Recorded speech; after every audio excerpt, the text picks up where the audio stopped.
જય શ્રી કૃષ્ણ મમ્મી. હા, જય શ્રી કૃષ્ણ બેટા. અરે આટલા ધ્યાનથી ટીવી જુઓ છો? કથા સાંભળું છું. સરસ સરસ. કઈ જાણવા જેવું હોય તો મને પણ કહેજો. પણ પેલું કે ને ન્યૂઝ ફ્લેશની જેમ ફાસ્ટ ફાસ્ટ કહી દેજો.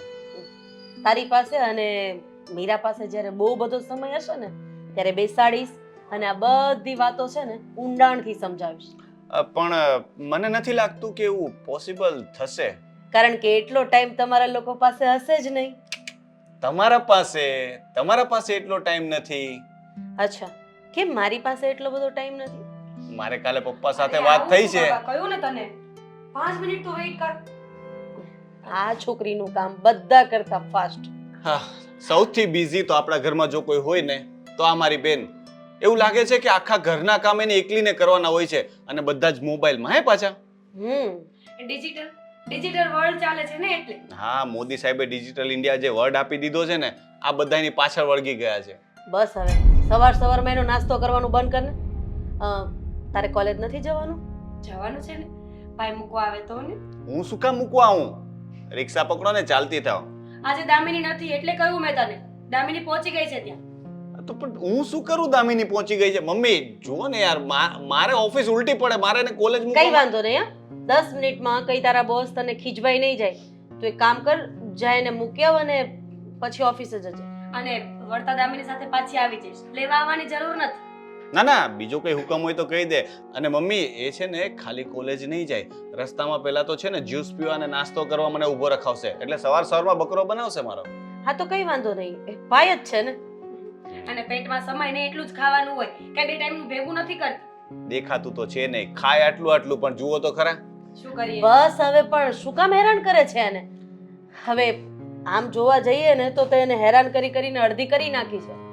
એમાંય મારો વાક? હા. અરે તારો. મેં ક્યાં તને હેરાન કરી? ઉલટાની એ મને હેરાન કરે છે. મમ્મી તમને ખબર છે એ છે ને મારું બધું નેટ હોટસ્પોટ લઈને વાપરી નાખે છે. તમારા લોકોના ચક્કરમાં મારી કથા જતી રહે છે. અરે મારી કથા સાંભળવાની તો બાકી રહી ગઈ ને. એક મિનિટ મારે પેલા વાત કરવાની. અરે મારી વાત જરૂરી છે. મમ્મી એક વાત તમને મમ્મી એક વખત મને ગાડી લઈ દો એટલે મારે તારી સાથે આવવાની કોઈ જરૂર જ નથી. હા ઓકે, નહીં આવે. મમ્મી શું નહીં આવે? ગાડી લેવી છે. આ તો તું મૂકી જા. આ તો આવું જ છું ને. મમ્મીએ કીધું, હું તારી વાત ભલે ન માનું પણ મમ્મી હું છે ને પપ્પાને ફોન કરવાની છું. ત્યાંથી મને પૈસા મોકલાવે એટલે નવી ગાડી હું આપોઆપ જ લઈ લઈશ. તારી કોઈ જરૂર નથી. પપ્પાને નહીં, હવે મમ્મીને ફોન કરજે. કેમ મને? એ જ તો વાત કરતો હતો પણ આ ચાબલી કઈ બોલવા દે તો ને. આડી આવીને ડેબ. હા ચાલ બોલ, શું કહેતો હતો? પપ્પા સાથે મારે કાલે રાત્રે વાત થઈ ને તો પપ્પા કહેતા હતા કે એ 6 મહિના માટે તમને પણ ત્યાં બોલાવવાના છે. વિઝા મૂકવાની વાત કરતા હતા. હવે તમારે જવું છે કે નહીં એ તમે નક્કી કરો, પણ પપ્પા સાથે મારે આવી વાત થઈ છે. જઈશ, જરૂરથી જઈશ. પણ મીરાને આને લઈને એક્ઝેક્ટલી મમ્મી એને લઈને જ જજો. અહીંયા બહુ બેટા, મીરાને સાસરે વળાવી દઉં, તને એક સારી છોકરી ગોતી દઉં, પછી આ ઘર તમને આપી દઉં ને એટલે હું અને તારા પપ્પા ત્યાં અને તું અને તારી પત્ની અહીંયા અને મારી મીરા એના સાસરે. એટલે અમે જવાબદારીમાંથી મુક્ત. તો તમે ક્યારેય નહીં જઈ શકો મમ્મી. કારણ કે જે પ્રમાણે મોઢું છે ને એ પ્રમાણે છોકરી તો મળવાની નથી.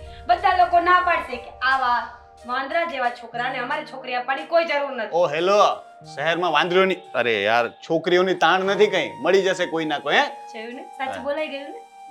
હવે મોડું નથી થતું? હા ના મારે તો થાય છે. હું જાઉં છું. તું આવે છે? જવું પડશે. હા અને રિક્ષાના પૈસા આપી દો કીધું ને, જા. જીપે પણ વાપરે છે આજકાલ, ગૂગલ. ખબર છે. ચાલ જાને હવે. તારે લીધે આજે મારે ચક્કર મારવું પડશે. પેટ્રોલના ભાવ સાંભળ્યા છે? ગાડી લે પછી ખબર પડશે કેટલા રૂપિયાનું પેટ્રોલ આવે. જય શ્રી કૃષ્ણ મમ્મી. ઉભો રહેજે, આવું છું. જય શ્રી કૃષ્ણ. હું ચાલ્યો, જલ્દી આ ઉતાવળ છે મારે. મમ્મી તું સાંજે દામિની ભેગી આવે. ઓકે? વાંધો નહીં, સાચવીને જજે. આ પ્રાઇવેટ જેટ ઉપડી જશે, જા. હા. હે ભગવાન, મારી અડધી કથા જતી રહી.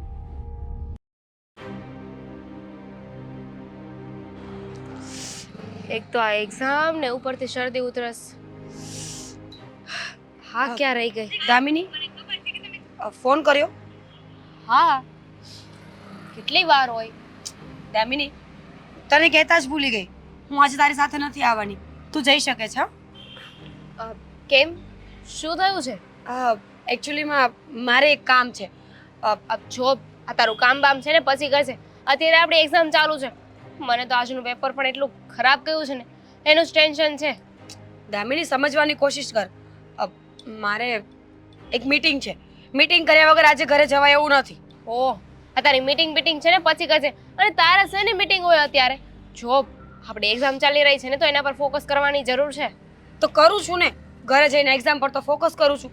કેટલું ભણવાનું હોય છે, કેટલું વાંચવાનું હોય છે મારે. આપણે શું નક્કી કર્યું હતું કે કોલેજથી એક્ઝામ દઈને ફ્રી થઈએ એટલે આપણે સાથે સ્ટડી કરીશું? કર્યું હતું નક્કી, પણ મને થોડી ખબર હતી કે વચ્ચે આ મીટિંગ નક્કી થઈ જશે અને મારે જવું પડશે. બસ શાની મીટિંગ? કોની સાથે? જો તને વાત કરું પણ કોઈને કરે નહીં ને તો બાકી મને ખબર છે તને નાની અમથી વાત કરીશ ને તો તું આટલી મોટી કરીને કહીશ. હવે આ તું વાત કરે પછી મને ખબર પડે ને કે કોઈને કહેવા જેવું છે કે નહીં. દામિની, સાચું કહું ને તો એક ફ્રેન્ડ છે, ક્યારે મળી નથી. ઘણા તને મારી સિવાય કોઈ બીજી ફ્રેન્ડની જરૂર કેમ પડે છે મને એ નથી સમજાતું. ઇટ્સ નોટ બીજી, બીજો. જો આ કોણ બીજો ફ્રેન્ડ છે? અરે મને પણ નથી ખબર કે કોણ છે. હું તો સોશિયલ મીડિયામાં વાત કરું છું. કેટલા દિવસથી ચેટ પર વાત કરીએ છીએ અને આજે નક્કી કર્યું છે કે રૂબરૂમાં મળીશું પહેલી વાર. આટલી બધી વાત થઈ ગઈ અને તે મને કહી પણ નહીં. આ હું તારી બેસ્ટ ફ્રેન્ડ છું કે શું? મને સમજાણું નહીં કઈ કે પછી મારી સિવાય કોઈ બીજી ફ્રેન્ડ પણ ગોતી લીધી છે એની સાથે તારી સિક્રેટ વાતો ડિસ્કસ કરે છે. બસ હવે આ તારી ઇન્સિક્યોરિટી છે ને એ જ તને નડી રહી છે. સમજવાની કોશિશ કર. હું હજી મળી નથી. આજે મળીશ, વાત કરીશ, કેવો છે કેવો નહીં એ બધી જ વાત તને કહેવાની જ હતી. હું આટલા સમયથી તો વાત કરતી જ હતી ને એની સાથે. આજે મળવા સુધી વાત પહોંચી ગઈ છે તો પણ તું મને કહેતી નથી. અને આ તો મેં સામેથી પૂછ્યું કે ક્યાં જાય છે, શું કરે છે, ત્યારે તે મને કહ્યું. બાકી મળવાનું નક્કી થઈ ગયું તો પણ તે મને વાત ના કરી. વાવ, ગ્રેટ. પતી ગયું. હવે મને એમ થાય છે કે કહેવાનું જ નહોતું. ખોટું કહ્યું મેં તને. કહી દીધું છે ને તો હવે મને પ્રોપર ડિટેલ સાથે કે કોણ છે છોકરો? આદિત્ય નામ છે. અહીં આપણા સુરતનો જ છે અને રહે છે પણ નજીકના એરિયામાં જ. આ કોલેજમાં તો મેં આદિત્ય નામ સાંભળ્યું જ નહીં. કોલેજનું નથી. તને લાગે છે કે આ કોલેજના કોઈ પણ છોકરા સાથે મારે ફ્રેન્ડશિપ થાય? સિરિયસલી? તો કોણ છે? કયું ને સુરતનો જ છે. મળી નથી દામિની. મળીશ, બધી ડિટેલ્સ લઈશ ને પછી તને બધું ડિટેલમાં કહી દઈશ. આ બધી ડિટેલ તને ખબર નથી અને તારે એને મળવા જવું છે? કાંઈ જરૂર નથી. ચાલ મારા ભેગી. ના પાડી દેજે. કેવી વાત કરે છે? આપણે બંને મળ્યા ત્યારે તારી પણ તો ડિટેલ ખબર નહોતી ને તો પણ તું મારી ફ્રેન્ડ બની ને. તો હું છોકરી છું, તું મારા પર ટ્રસ્ટ કરી શકે છે. અને જો છોકરા પર પણ ટ્રસ્ટ કરી શકાય પણ જો બધા સરખા ના હોય ને, જો અત્યારે સમય ઘણો બદલાઈ ગયો છે,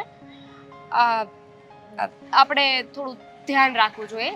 ધ્યાન રાખવું જોઈએ ને તો ધ્યાન તો રાખું છું. બહુ સારો છોકરો છે. તને ખબર છે કેટલા દિવસથી વાત કરું છું પણ આજ સુધી મારી સાથે ક્યારે અપશબ્દોનો ઉપયોગ નથી કર્યો. કોઈ એવી વાત નથી કરી કે જે મને ન ગમે. કારણ કે તું એને ઓળખતી નથી ને હજુ સુધી, એટલે અત્યારે તને એની બધી જ વાતો સારી લાગશે. જેમ જેમ તું એને ઓળખવા લાગીશ ને એમ તને એનાથી નફરત થઈ જશે અને એની અસલિયત બહાર આવી જશે. ખરેખર આ તારા જેવા ફ્રેન્ડ હોય ને તો હેરાન થવા સિવાય બીજું કંઈ ના મળે. અને તારે મને પ્રોત્સાહન આપવું જોઈએ કે તું જા. વાવ, પ્રોત્સાહન આપું તને કે જા તું નવા છોકરાને મળ. નવા છોકરાઓને ક્યાં મળું છું? આ પહેલી વાર ફ્રેન્ડશિપ થઈ છે કોઈ સાથે, એમાં પણ તું છે ને ઊંધી દશા નો બેસાડ મારી. પણ શું જરૂર છે તારા ફ્રેન્ડ બનાવવાની? આ કોલેજમાં એટલા છોકરા છે એ મરી ગયા છે અને એમ પણ તારા કઝિન્સ તો તારા બેસ્ટ ફ્રેન્ડ જેવા છે ને, તો એની સાથે વાત કર. હા, અજાણ્યા વ્યક્તિને મળવાની કે એની સાથે વાત કરવાની શું જરૂર છે? કેવી વાત કરે છે તું? આ આખી દુનિયામાં બધા જો પોતપોતાના પરિવારને લઈને બેસી જશે તો ફ્રેન્ડ્સ કેવી રીતે બનશે? દુનિયા આગળ કેવી રીતે ચાલશે? સંબંધો અજાણ્યા લોકો સાથે પણ બાંધી શકીએ. અજાણ્યા લોકો સાથે? ઠીક છે, તો હવે તને મળવાનો મોહ છે જ, તારે એને મળવું જ છે તો મળી લે. એક કામ કર, હું પણ સાથે આવું, હું પણ એ છોકરાને જોઈ લઉં. કેવી વાત કરે છે તું? આ પહેલી જ મુલાકાતમાં તું સાથે આવીશ ને તો એને એમ જ લાગશે કે હું તો છે ને ફક્ત મારી ફ્રેન્ડને બતાવવા માટે આવી છું. જો અત્યારે મને મળી લેવા દે, પછી આપણે બંને જશું ને. તો એક કામ કરીએ ને, હું દૂર ઊભી રહીશ, હું દૂરથી એ છોકરાને જોઈ લઈશ. જો છોકરો એટલો બધો સારો હોય તો મારા આવવા પર એને કોઈ ઇશ્યુ પણ નહીં હોય ને. હા, પતી ગયું તારું લેક્ચર. જા, ઘરે જાય છે ને.